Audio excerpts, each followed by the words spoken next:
Hello and welcome to video 20. In this video, we'll finish up getting the spawner to spawn the different types of mummies we just made, and then also start talking about how to create a few sort of different elements that will appear and disappear and then block things so that the game is a little bit more fun than just this open area, right? So let's take a look here at our spawners.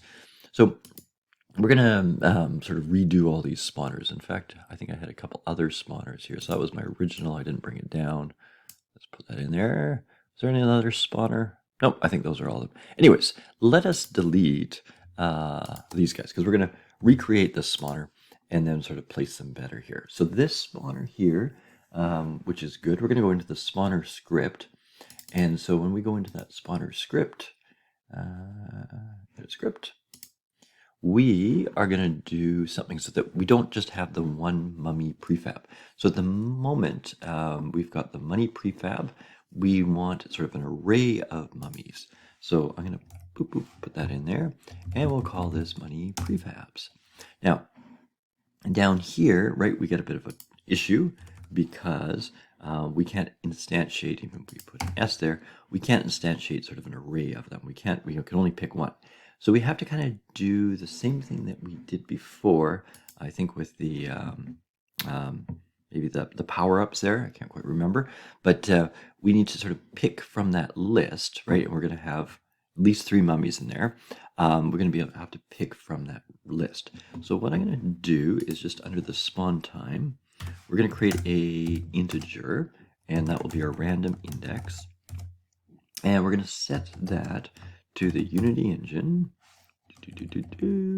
dot random dot range and then we're going to pick from, right, because that index value for the list will go from 0 and then to the length of that mummy prefabs dot length. There we go. Okay, so that will give us a number. Like if we put 5 in there, it would put 0 to 4, or sorry, 0 to 5, and it will pick a number in there, not including the last one. Then what we have to do is get it to actually, I'm gonna leave this as just a singular, right? So here though, we'll create a variable that will be the mummy prefab, so just the singular now. And it's going to come from, right, that mummy prefabs with the S, and based on the random index that we've created. So based on that number, it will choose a mummy. Okay, and then that should work out. Yep, looks good. So let's save that up. And then when we go into our game here, there we go. We should have a list, and the list is empty at the moment.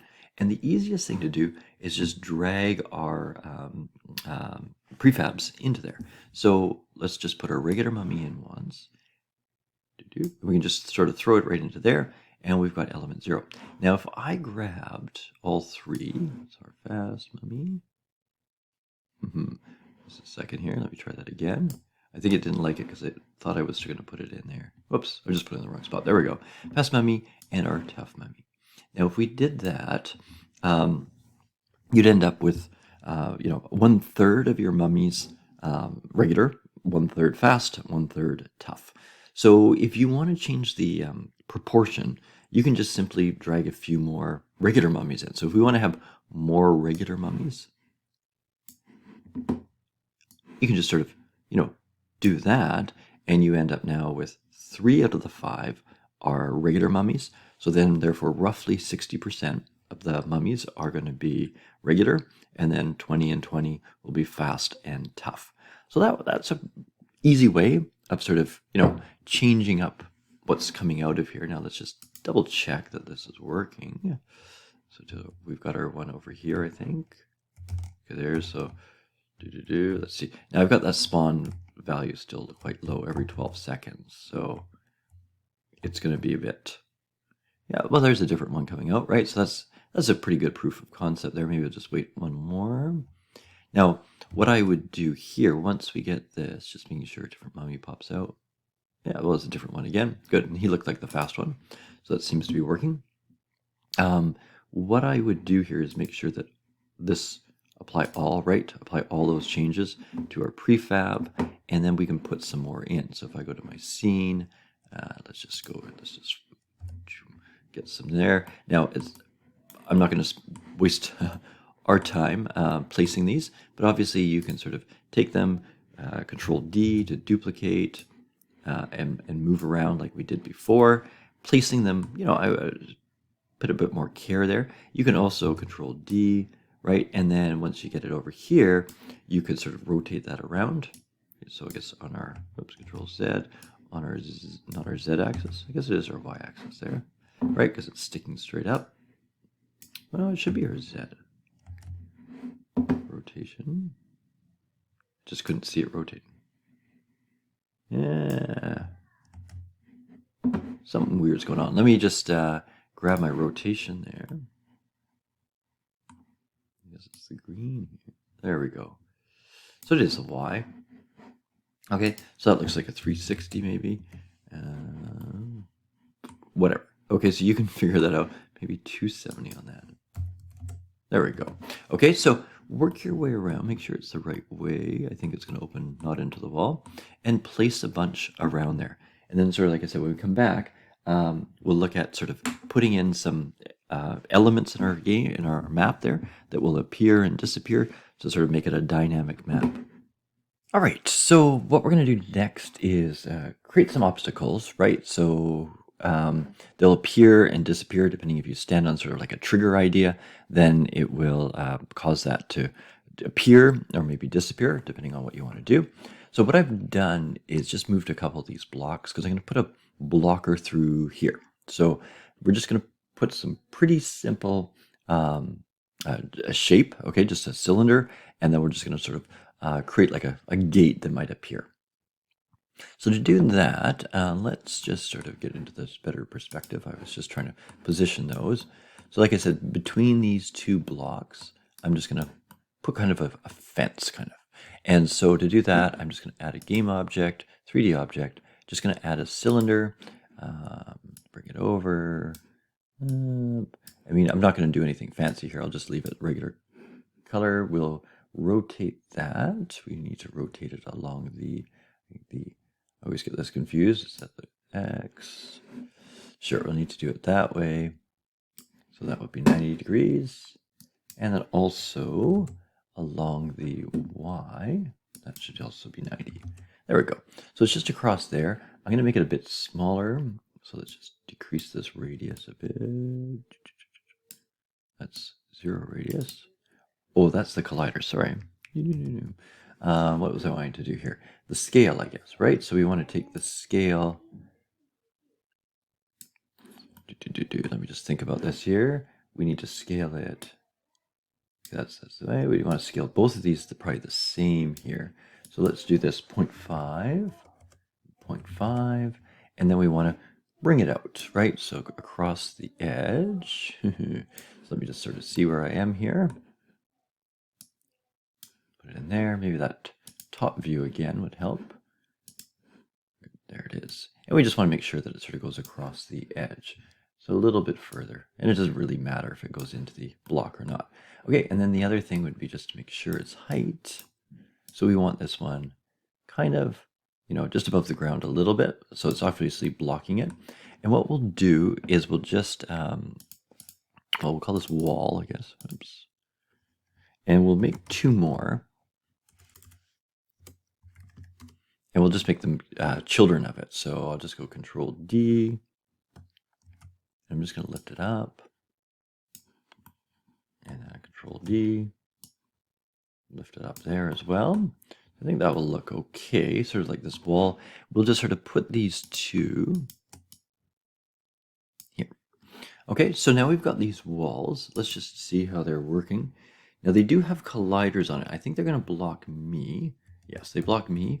But I have a feeling, yes, so you could see, and you know what, since I moved those bricks, we have to rebake the nav mesh as well, because the nav mesh hasn't updated based on that.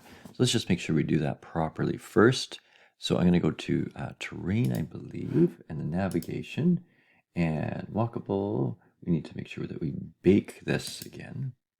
So bake. There we go. So that's working that. Now I believe these guys are still, so at least they won't walk through the cube now. There we go. But they're walking through this. So we have to fix that up a little bit more as well. And I believe if we go over to the wall, sort of the parent here, let me just sort of think about this for a second. Okay, there's our navigation. And so that's okay. Agents, areas, object. Just a second here. Might be on this one. We need to actually add a component here. So I'm just going to go add component, nav mesh obstacle. So I guess I'll just search for that, nav mesh obstacle. And then you just have to make sure it says carve. I guess it carves out. I don't know if we really have to change the thing there. Just carve. And I think that fixes it. So let's just double check here. Got him. I need a few to come this way. Come on.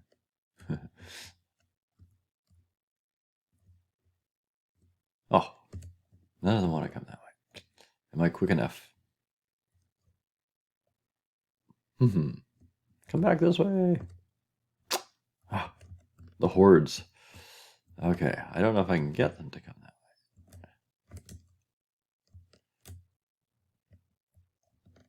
way. Man, oh man. Playtesting's tough. I guess I don't have enough. The other way. Let's see if we can get around in time. Oh. Now there's none there.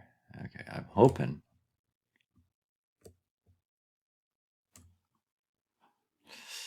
They're definitely not going through. Let me just pause it here. Okay, I figured out how to avoid having little problems here, or being able to test this. So what I did was, I was just having a terrible time getting these guys to try to go across. But obviously, once they're here, what I did was just, I went into the scene and I cheated a little bit. I just went to the other side. And now they sort of leave and go around. So obviously, they're sort of being blocked by this guy. They know that the fence is there. And we don't want to bake it because we want this to be able to appear and disappear. And that's what we'll do next. We'll just get a little bit of surface. So it's a little bit of a surface difference. And if you walk on it, then these will appear and disappear. Feel free to see if you can make better materials or find a better fence material, thing. This is just sort of a placeholder at the moment, but it will serve our purposes here. So in the next video, we'll get this so that we can sort of turn it on and off.